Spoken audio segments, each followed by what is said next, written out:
जय हिंद दोस्तों। आज हम पेपर स्टार्ट करेंगे न्यूमेरिकल एनालिसिस जो है एमएससी फाइनल ईयर के अंदर। कहाँ है, कौन सा पेपर है? एमएससी फाइनल के अंदर पेपर है।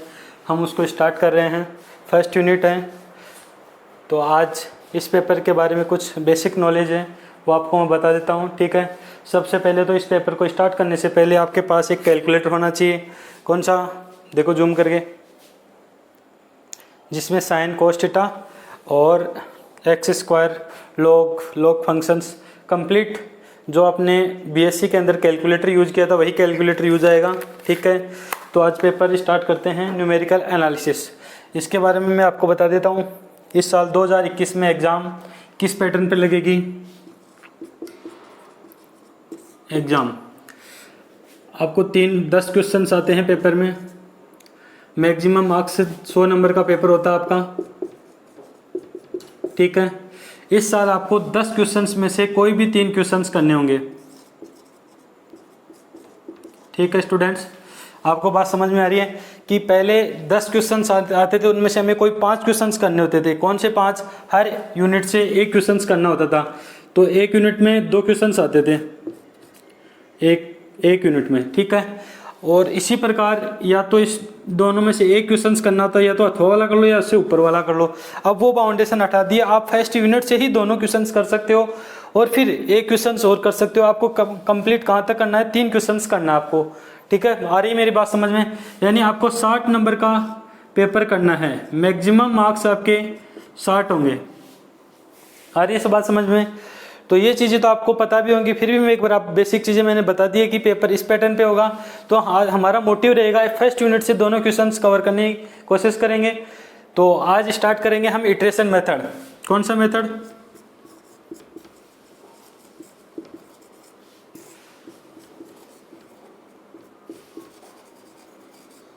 इटरेशन मेथड, ठीक है। तो करते हैं स्टार्ट। हमें एमएससी फाइनल ईयर के अंदर किस प्रकार से इस क्वेश्चंस को पूछा जाता है। आप सभी को पता है कि प्रीवियस में आप प्रमोट हो चुके हो, तो फाइनल के मार्क्स आपके लिए कैरियर डिसाइड करेगा। तो हमें ज़्यादा से ज़्यादा मेहनत करनी है और ये एक ऐसा पेपर है जिसमें आप पूरे 60 नंबर यानी 100 में से 100% मार्क्स ला सकते हो इस पेपर में। तो करते हैं स्टार्ट। देखो क्वेश्चंस क्या बोल रहे हैं? Describe iteration method to find root of equations f of x equal to 0। Iteration method को क्या करना है? डिस्क्राइब करना है and find root of equations f of x के। इक्वेशंस एफ ऑफ एक्स के क्या हमें फाइंड करने हैं? रूट्स फाइंड करने हैं।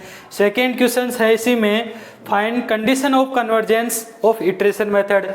इटरेशन मेथड के लिए क्या फाइंड करना है? कंडीशन ऑफ कन्वर्जेंस क्या होता है। इसमें थर्ड पार्ट है, what is order of convergence of iteration method, ठीक है। इटरेशन मेथड के लिए ऑर्डर ऑफ कन्वर्जेंस क्या होगा ये हम यहाँ फाइंड करेंगे क्या होता है। फोर्थ पार्ट है इसमें, describe Aitken's delta square process to accelerate iteration method.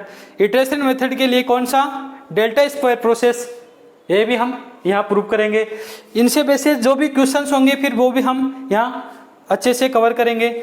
और फिफ्थ पार्ट है इसका, right merit and demerits of iteration method.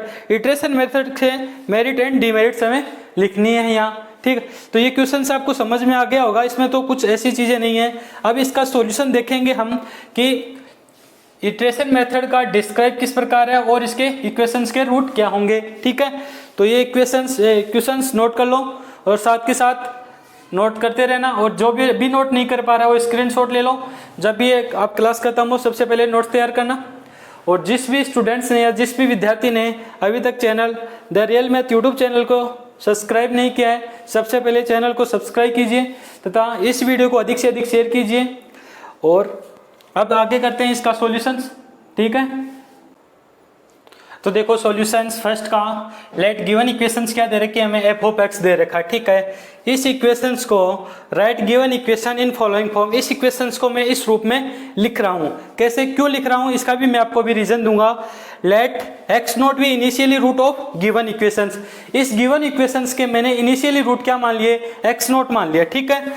Then first approximations, तो मैं फर्स्ट अप्रोक्सीमेशन कैसे निकालूंगा, x1 equal to 5 of x not, initially जो रूट माना है वो क्या होगा x नोट है, ठीक है। और सेकेंड अप्रोक्सीमेशन में x1 आ जाएगा, x2 equal to 5 of x1। अब ये देखो इस इक्वेशंस को मैंने इस प्रकार क्यों लिखा है, इसका भी मैं आपको रीजन दे देता हूं। यहाँ देखो एक एग्जाम्पल हो, x cube plus x square minus 1 equal to 0, ठीक है। कोई ये इक्वेशंस है, तो ये जैसे ये इक्वेशन है उसी प्रकार ये इक्वेशन है।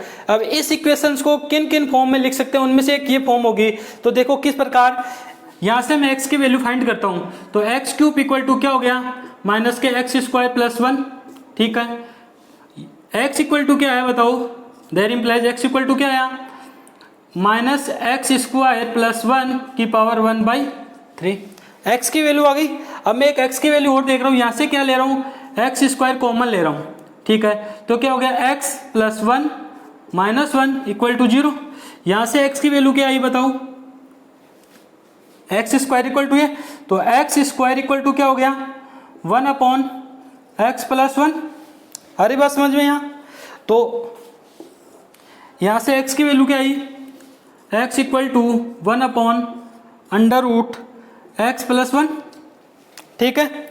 एक और निकालता हूँ वैल्यू, कहाँ से, एक्स स्क्वायर इक्वल में लेता हूँ, एक्स स्क्वायर इक्वल में माइनस का एक्स क्यूब प्लस 1, ठीक है। यहाँ से x की क्या वैल्यू आएगी, माइनस का एक्स क्यूब प्लस 1 की पावर 1/2। अब बताओ इस इक्वेशंस के x को किस प्रकार, किस रूप में लिख सकता हूँ मैं, x को इस प्रकार भी लिख सकता हूँ, इस इक्वेशन का x में इस प्रकार भी लिख सकता हूँ, इस इक्वेशन का x में इस प्रकार भी लिख सकता हूँ, ठीक है। तो इसी इक्वेशंस को मैंने एक फॉर्म लिखा है x equal to 5 of x, ठीक है। क्यों लिखा है, आगे होगा किस प्रकार लिखते हैं। अब मैंने x नोट क्या मान लिया, इस इक्वेशंस के इनिशियली रूट मान लिया मैंने, ठीक है।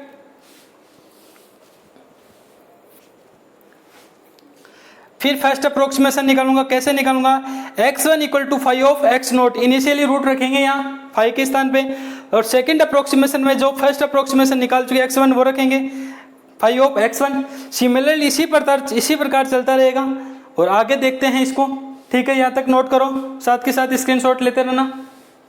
तो similarly iterative method is given by, कहाँ तक चल रहा था, x2 तक निकाल लिया था, सेकेंड अप्रोक्सीमेशन निकाले था।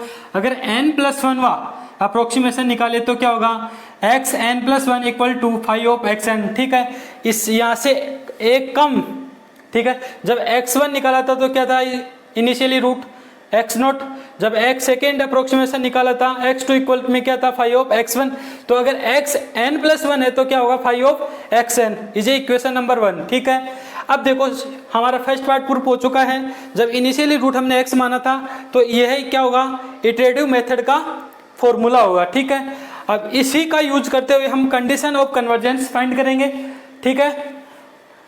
देखो let given equations f of x equal to 0, ये हमें गिवन है, और अभी हमने क्या निकाला है, xn+1 equal to 5 of xn, ठीक है। तो इसको भी लिख दो, इटरेटिव मेथड से xn+1 equal to 5 of xn, इसे इक्वेशन नंबर 2 दे दो, ठीक है।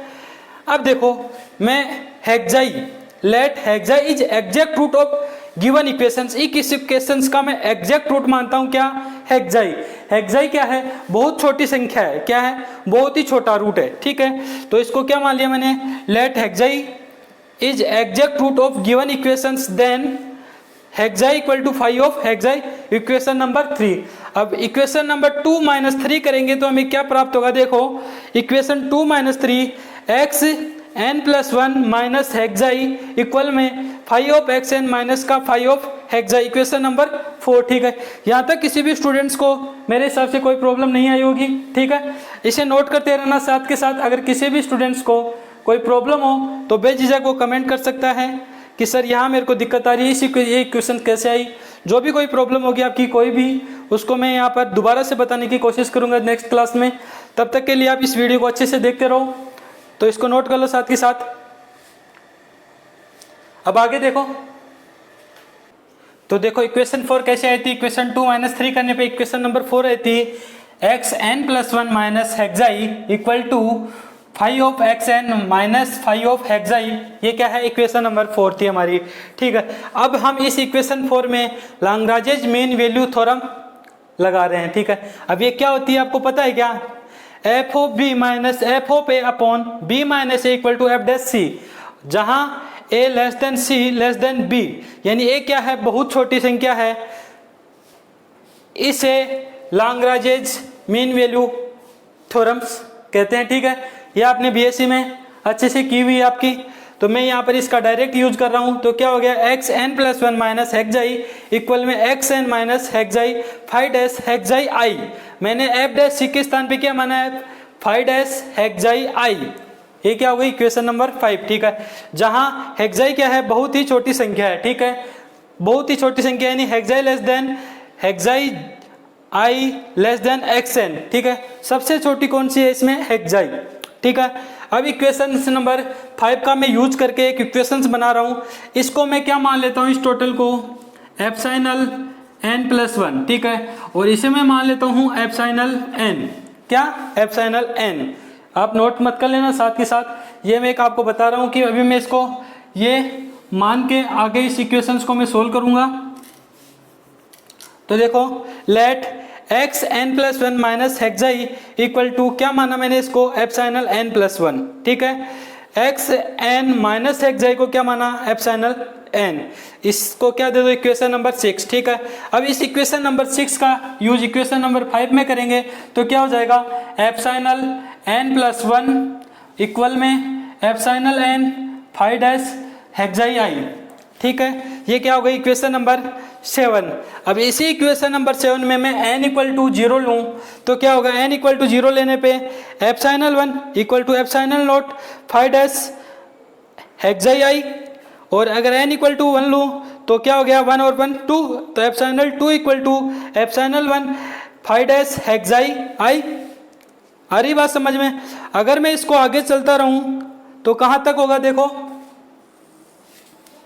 जब मैं n इक्वल टू क्या लूँ, n लूँ। ठीक है, तो क्या होगा, n इक्वल टू n लूंगा तो क्या होगा, यही इक्वेशन आ जाएगी वापस। देखो ये वाली, n के स्थान पे n लेना है तो क्या गया, एप्सिलॉन n प्लस 1 इक्वल में epsilon n five dash xi आई। ये इक्वेशन सही कि नहीं, यही बताओ, आ रही बात समझ। अगर n के स्थान पे n माइनस 1 लूँ तो यहाँ n माइनस 1 लूंगा तो क्या हो जाएगा, एप्सिलॉन n इक्वल में एप्सिलॉन n माइनस 1 आएगा, यहाँ फाइव डैश हेक्साई आई। ठीक है, बात समझ में आ रही है मेरी। अब मैं इसको क्या कर रहा हूँ, मल्टीप्लाई करूंगा इनको, epsilon 1 epsilon 2 epsilon 3 epsilon 4 epsilon n plus 1 को क्या कर रहा हूँ, मैं मल्टीप्लाई कर रहा हूँ, तो दोनों तरफ मल्टीप्लाई होगा। तो एप्सिलॉन 1 एप्सिलॉन 2 अगर मैं इसको मल्टीप्लाई करूंगा तो क्या आएगा, मैक्सिमम वैल्यू आएगी, तो वो क्या आएगा, ऑन मल्टीप्लाइंग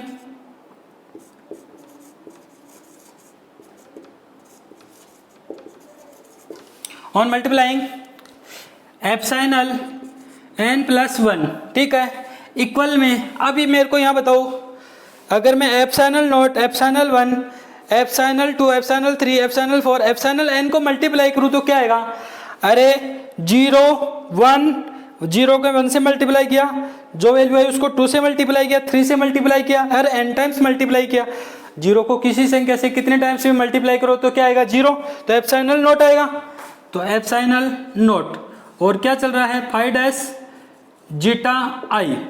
अब ये बताओ, ये भी तो मल्टीप्लाई हो रहा है, तो ये कितने टाइम्स मल्टीप्लाई हुआ, n प्लस 1, तो ये आधार समान है इसका, तो घातें क्या हो जाएगी, ऐड हो जाएगी, इसकी घात 1 प्लस 1 1 1, और लास्ट में क्या, n प्लस 1, तो क्या हो जाएगा टोटल, इसकी घात n प्लस 1। ये बात आपको समझ में आ रही है। कौन सी इक्वेशन हो गई, इक्वेशन नंबर 8। आ रही बात समझ में, यहाँ तक नोट करो, स्क्रीनशॉट ले लेना साथ के साथ, अगर अभी नोट नहीं कर रहे हो तो। इससे आगे देखते हैं इक्वेशन नंबर 8 से आगे।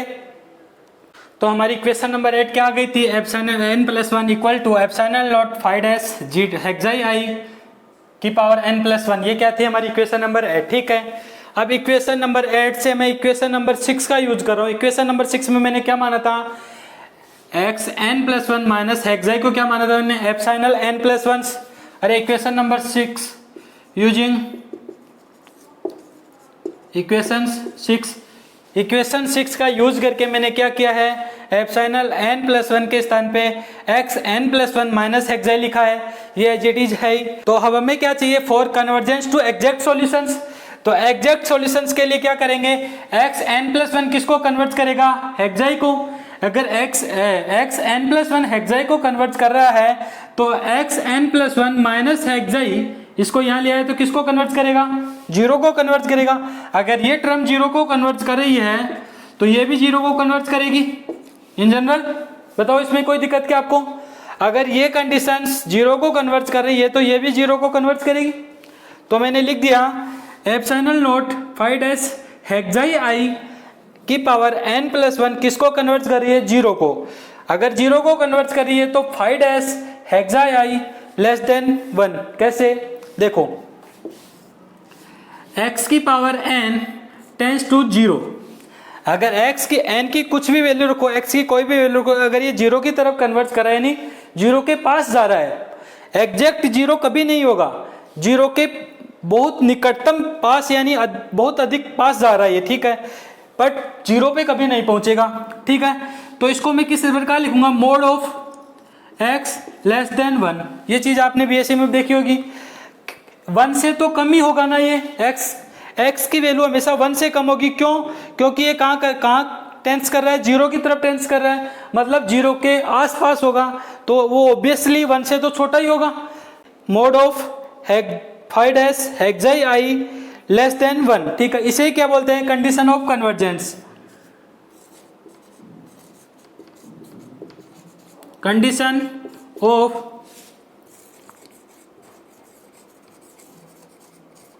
कन्वर्जेंस, इसे क्या बोलते हैं, कंडीशन ऑफ कन्वर्जेंस बोलते हैं, ठीक है। हमारा सेकंड पार्ट भी प्रूफ हो चुका है, हम थर्ड पार्ट देखेंगे इसमें, ठीक है।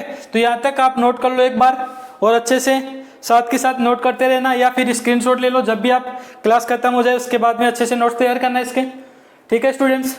तो आगे देखो, तो हमारा थर्ड पार्ट था ऑर्डर ऑफ कन्वर्जेंस, ठीक है।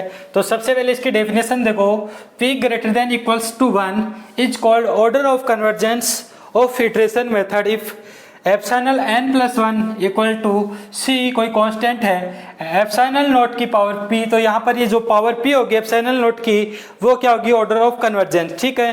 तो हम इटरेशन मेथड में देखते हैं, लिखो इन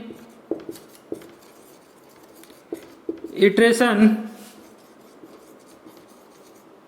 मेथड, इटरेशन मेथड की जो लास्ट इक्वेशन आई थी वो क्या थी, epsilon n plus 1 equal to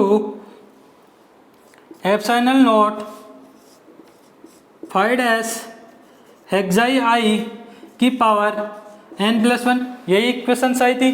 हम इटरेशन मेथड में यही इक्वेशन आई थी, देखो पीछे। अब इस इक्वेशन में मैं 5 हेक्साई आई की पावर n प्लस 1 को क्या मान लेता हूँ, कांस्टेंट कोई c, ठीक है। तो इस प्रकार में इस इक्वेशन को कैसे लिखूंगा, epsilon n plus 1 equal to c epsilon not. अगर इस टोटल को मैंने क्या मान लिया c, तो फिर किस प्रकार लिखूंगा इस इक्वेशन को, epsilon n plus 1 equal to c epsilon not. अब बताओ एप्सिलॉन नॉट की पावर कितनी है, 1, पावर 1 है, तो फिर ऑर्डर ऑफ कन्वर्जेंस क्या हो गया, p इक्वल्स टू 1। तो order of convergence in iteration method is 1, ठीक है, यहाँ तक नोट करो। तो इसका ऑर्डर ऑफ कन्वर्जेंस कितना आया, 1 आया, तो ये क्या होगी, लीनियर कन्वर्जेंस। तो इसे आगे नोट करो, हैंस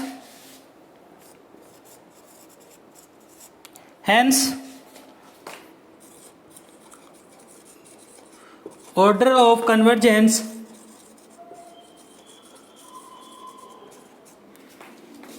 in iteration method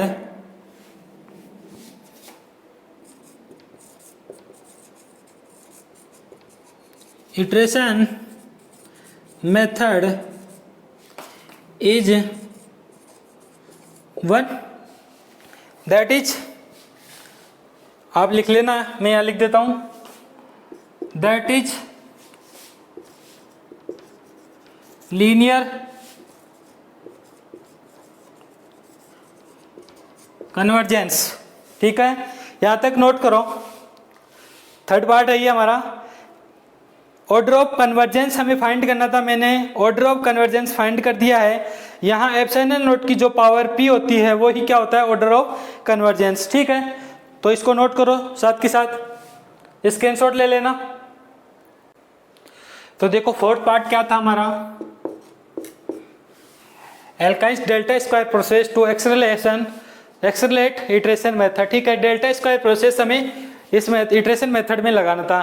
तो डेल्टा स्क्वायर प्रोसेस लगाने के लिए हमें क्या चाहिए, 3 अप्रोक्सीमेशन चाहिए, ठीक है। तो वो मैंने मान लिया, let x j minus one x j plus one are 3 approximations obtained by iteration method, ठीक है। इटरेशन मेथड के अगर हम इटरेशन मेथड में डेल्टा स्क्वायर प्रोसेस लगाएंगे तो फिर क्या होगा, हमें 3 अप्रोक्सीमेशन चाहिए, वो मैंने मान लिए ये तीनों अप्रोक्सीमेशन, ठीक से, x j minus one, x j और एक्स जे प्लस वन, ठीक है। यहाँ तक बात समझ में आ रही होगी आपको। फिर हमारी इक्वेशन नंबर 7 क्या थी, इक्वेशन नंबर 7 थी epsilon n plus one equal में एप्सिलॉन n 5 हेक्साई आई, ठीक है। अगर यहाँ मैं इस इक्वेशन नंबर 7 में एक्स जे माइनस वन, यानी यहाँ देखो ये क्या है j माइनस वन और यहाँ क्या है n प्लस वन, n के स्थान पे मैं क्या कर दूँ j माइनस वन पुट कर दूँ तो क्या होगा j minus one plus one, तो क्या हो जाएगा j, ठीक है। तो क्या आ गया एप्सिलॉन j। फिर आगे क्या है 5 हेक्साई आई और n के स्थान पे फिर क्या करना है मेरे को एप्सिलॉन j माइनस वन। तो देखो एच j माइनस वन, ये इक्वेशन नंबर क्या आ गई 9। इक्वेशन नंबर 9 कैसे ही आपको पता लग गया होगा, इक्वेशन नंबर 7 का यूज किया है मैंने और n के स्थान पे j माइनस वन रखूंगा, एक बार j रखूंगा और एक बार क्या रखूंगा j प्लस वन।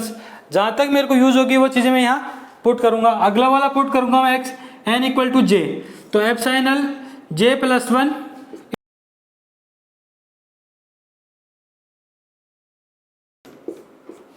देखो ये इक्वेशन नंबर 10 है क्या, एप्सिलॉन j प्लस वन 5 हेक्साई आई और एप्सिलॉन j, ये इक्वेशन नंबर 10 है। इक्वेशन 9 डिवाइड बाई 10, तो e epsilon j upon epsilon j plus one equal में 5 हेक्साई आई, 5 हेक्साई आई कैंसिल हो गया, तो क्या बचा एप्सिलॉन j माइनस वन और एप्सिलॉन j, इसे हम इक्वेशन नंबर क्या देते हैं 11। यहाँ तक बात समझ में आ रही है। इसको क्रॉस मल्टीप्लाई कर देते हैं, एप्सिलॉन j का स्क्वायर और इसको मल्टीप्लाई कर दो epsilon j plus one epsilon j minus one, ठीक है। यहाँ तक किसी भी स्टूडेंट्स को अगर कोई प्रॉब्लम हो तो वो बेझिझक मुझे बता सकता है, कमेंट कर सकता है कि यहाँ तक सर इस इक्वेशंस में मेरे को प्रॉब्लम आ रही है या फिर ये इक्वेशंस कहाँ से आई। मैं आपको बहुत अच्छे से समझाने की कोशिश करूँगा नेक्स्ट क्लासेज में। तब तक के लिए आप इस वीडियो को अच्छे से देखो, एक बार नहीं 2 बार देखो, जब तक समझ में नहीं आए। मैंने हर डाउट आपके यहीं क्लियर कर दिया, आपको कोई डाउट नहीं आएगा अगर आपका ध्यान केवल और केवल इस बोर्ड पे होगा तो, ठीक है। तो आगे देखो इससे, तो क्रॉस मल्टीप्लाई करने पे बाद में जो इक्वेशंस आई थी हमें उस इक्वेशन नंबर कौन सी दे दी 12 है, ठीक है। एप्सिलॉन j का square equal to epsilon j minus one epsilon j plus one, ठीक है। इसे इक्वेशन नंबर 12 दे दो, ठीक है। अब देखो आपने एक चीज़ देखी होगी, epsilon n plus one equal में xn माइनस हेक्साई, ये मैंने कौन सी इक्वेशन थी, ये इक्वेशन नंबर थी हमारी 6।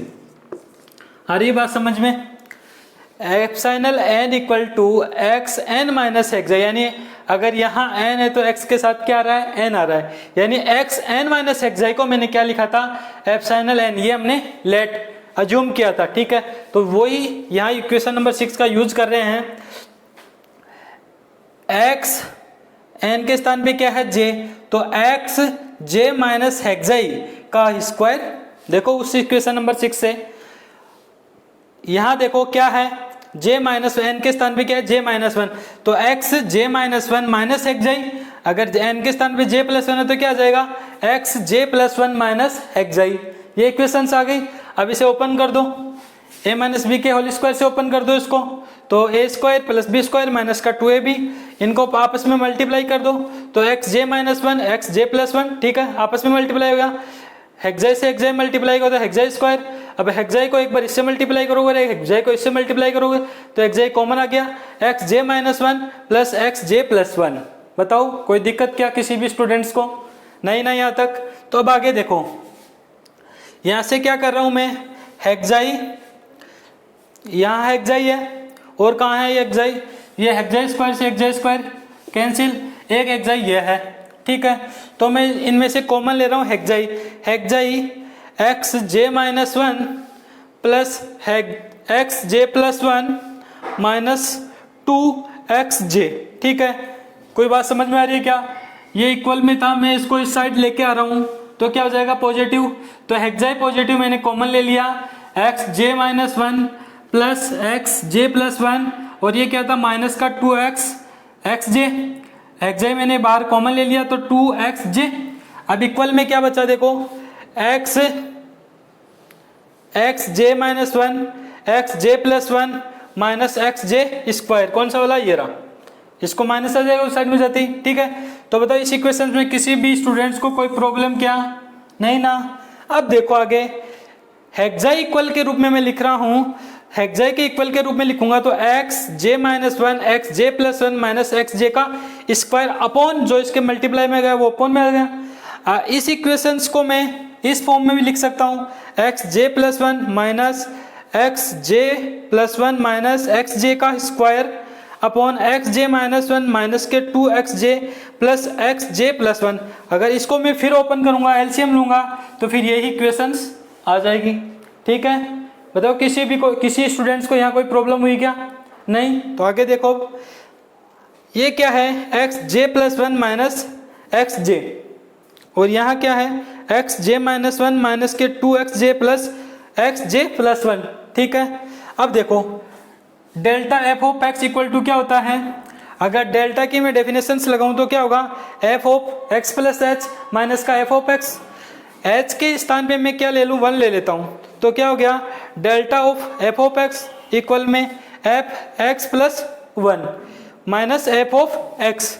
अब देखो delta x j, f of x को क्या मान लिया मैंने, एक्स जे, तो डेल्टा एक्स जे इक्वल में क्या हो गया, x j plus one minus x जे, यानी एफ ऑफ एक्स को क्या माना है, यहां लिख दो साइड में, let x j equal to f of x. आ रही बात समझ में यहाँ तक? अब ये इक्वेशन देखो, x j plus one minus x जे, x j plus one minus x जे किसके इक्वल आ रहा है, डेल्टा एक्स जे के, तो क्या हो गया, डेल्टा एक्स जे का स्क्वायर हो जाएगा। अब इसी प्रकार इसका भी कुछ फॉर्म बनाते हैं, x j minus one minus का two x j plus x j plus one, ठीक है। अब देखो delta square x j minus one क्या है, कहाँ से आया, एक बार आप ये देखो, delta square x j minus one, अगर मैं इसको इस प्रकार लिख सकता हूँ, डेल्टा को डेल्टा फिर कोष्टक लगाया delta x j minus one, बताओ इसके इक्वल लिख सकता हूँ या नहीं लिख सकता? इसको मैंने एक डेल्टा को बाहर लिख दिया, एक डेल्टा को क्या कर दिया, एक्स जे माइनस वन की मल्टीप्लाई कर दिया, तो इसको ओपन करोगे तो यही आएगा, आएगा ना। अब बताओ delta x j minus one यानी डेल्टा एक्स जे, जे के स्थान पे क्या आ गया, जे माइनस वन, तो यहाँ जे माइनस वन रखोगे तो क्या आ जाएगा, एक्स जे माइनस एक्स जे के स्थान पे क्या रखना है, जे माइनस वन, तो एक्स जे माइनस वन। बताओ फिर क्या बन गया, delta x j minus delta x j, तो डेल्टा एक्स जे तो क्या आ गया, डेल्टा एक्स जे तो x j plus one minus x जे, x j plus one minus x जे, फिर delta minus delta x j minus one. अभी मैंने क्या किया था, delta x j minus one क्या आया था, x j minus x j minus one, फिर ये मैंने लिख दिया। इनको क्या करूँगा, सोल्व करूँगा, माइनस माइनस क्या हो जाएगा, टू एक्स जे, तो delta square x j minus one equal में क्या आ गया, x j plus one as it is minus के two x j plus x j minus one. आ रही है बात समझ में? अब इसको मैं क्या करूँगा, यहाँ यूज करूँगा, तो फिर ये क्या हो जाएगा, देखो xi equal to x j plus one minus, अब यहाँ क्या आ रहा है, डेल्टा एक्स जे, तो लिखो डेल्टा एक्स जे का क्या होगा, square upon delta square x j minus one, तो delta square x j minus one. बताओ किसी स्टूडेंट्स को कोई प्रॉब्लम क्या? ये कौन सी हो गई हमारी इक्वेशन नंबर 13। यहाँ तक नोट करो और साथ के साथ स्क्रीनशॉट लेते रहना। कोई भी दिक्कत हो तो मेरे को बताना, आप कमेंट बॉक्स में कमेंट करना और वीडियो को अधिक से अधिक शेयर करना।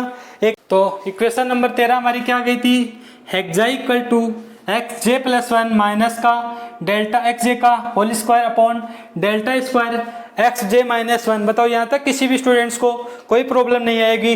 अब लिखो आगे, हेंस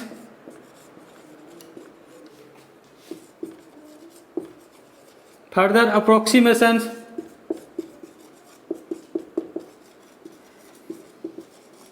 ठीक है। अब फर्दर अप्रोक्सीमेशंस कैसे, एक्स जे प्लस 2 इक्वल में x j plus 1 minus delta x j का square upon delta square x j minus 1। अब एक चीज आपको पता होगी, हेक्सा क्या माना था मैंने, एग्जैक्ट रूट माना था। आपको इक्वेशन नंबर शायद 3 या 4 के आसपास में देखो, हेक्सा को क्या माना था मैंने, एग्जैक्ट रूट माना था। अब डेल्टा स्क्वायर प्रोसेस के लिए कितने अप्रोक्सीमेशंस को मेरे को जरूरत पड़ती है, 3 अप्रोक्सीमेशंस की मेरे पास क्या होती है, नीड होती है। तो अब ये बताओ मेरे को, जे इक्वल टू में 0 लेता हूं तो x2 x1 और x0 3 अप्रोक्सीमेशन बने या नहीं बने। तो मैंने हेक्सा के स्थान पे क्या लिया, एक्स जे प्लस 2, ये फिर मैंने एज इट इज लिख दिया, x j plus 1 minus delta x j का square upon delta square x j minus 1। इसे 3 अप्रोक्सीमेशंस, कम से कम 3 अप्रोक्सीमेशंस की हमें आवश्यकता होती है, इसलिए हम हेक्सा के एग्जैक्ट रूट के स्थान पे मैं क्या लिख रहा हूँ, एक्स जे प्लस 2। कैसे इसका यूज हम जब इक्वेशंस करेंगे, जब एग्जाम्पल करेंगे या क्वेश्चंस करेंगे, तब इस इक्वेशंस आपको अच्छे से समझ में आएगी। यही क्या है, ये किसकी इक्वेशंस है, डेल्टा स्क्वायर प्रोसेस की, एल्काइंस डेल्टा स्क्वायर प्रोसेस। यानी इस इक्वेशन से क्या होगा, जो भी हमारा मान निकलेगा यानी एग्जैक्ट सॉल्यूशन निकलेगा, वो क्या निकलेगा, एक्सेलरेट यानी जल्दी निकलेगा। ठीक है, तो ये था हमारा 4th पार्ट। 5th पार्ट है मेरिट एंड डीमेरिट्स। यहाँ तक नोट करो, 5th पार्ट के मैं मेरिट्स एंड डीमेरिट्स लिखाता हूँ आपके इस क्वेश्चंस के, स्क्रीनशॉट ले लेना साथ के साथ। 5वां पार्ट था हमारा मेरिट एंड डीमेरिट्स। तो मेरिट क्या है इसकी अच्छाई क्या है, इजी टू कैलकुलेशन, इसका कैलकुलेशन कहता है बहुत इजी है। ठीक है, सेकंड क्या है, this method can be accelerate by Aitken delta square process. यानी डेल्टा स्क्वायर प्रोसेस में ये मेथड क्या होता है, इसके आंसर क्या आते हैं, बहुत शीघ्र आते हैं, यानी बहुत जल्दी आ जाते हैं इसके। ठीक है, इसकी डीमेरिट्स क्या है, इसकी कमियां क्या है, order of convergence of iteration method is linear, so sequence of approximation solutions converge towards exact solution is very slow। इसका एग्जैक्ट सॉल्यूशन आएगा वो क्या आएगा, बहुत ही स्लो आएगा। यानी हमें इसके लिए बहुत सारी मेहनत करनी पड़ेगी, तब जाके इसका क्या आता है, एग्जैक्ट सॉल्यूशंस आता है। सेकेंड कमी क्या है इसकी, this method is applied conditions. इसकी कंडीशंस क्या होगी, ये उसी कंडीशंस के लिए अप्लाई होगा जिसके लिए क्या हो, 5-x का मोड लेस देन 1 हो। अगर ये कंडीशन सेटिस्फाई करता है तभी इस मेथड का हम यूज कर सकते हैं। अगर ये कंडीशन इसमें यूज नहीं होगी तो फिर हम इस मेथड का हम यूज नहीं कर पाएंगे। ठीक है, तो बताओ मेरिट्स एंड डीमेरिट्स में किसी भी स्टूडेंट्स को कोई प्रॉब्लम है क्या। ये एग्जाम में 2019 में भी आया था, 2017 में भी आया था, 2013 में भी आया था, 2011 में भी आया था। आप पुराने पेपर्स में देखना, ये क्वेश्चंस MSc फाइनल ईयर के अंदर बहुत बार आ चुका है। तो आप इसी क्वेश्चंस को अच्छे से 2-3 बार अपने लिखो, फिर आपको इसमें कहीं भी कोई दिक्कत नहीं आएगी। इससे रिलेटेड कुछ क्वेश्चंस हैं वो हम नेक्स्ट क्लास में करेंगे। ठीक है, तो जिस भी विद्यार्थी या जिस भी मेरे दोस्त ने अभी तक the real math YouTube channel को सब्सक्राइब नहीं किया है, सबसे पहले चैनल को सब्सक्राइब करें तथा अपने दोस्तों के साथ इस वीडियो को अधिक से अधिक शेयर कीजिए। जो भी विद्यार्थी इस वीडियो को देख रहा है कम से कम एक लाइक वो कर सकता है, जिससे मुझे भी कुछ मोटिवेशन मिलेगा। तो तब तक के लिए जय हिंद, जय भारत। कल मिलते हैं नेक्स्ट क्लास में।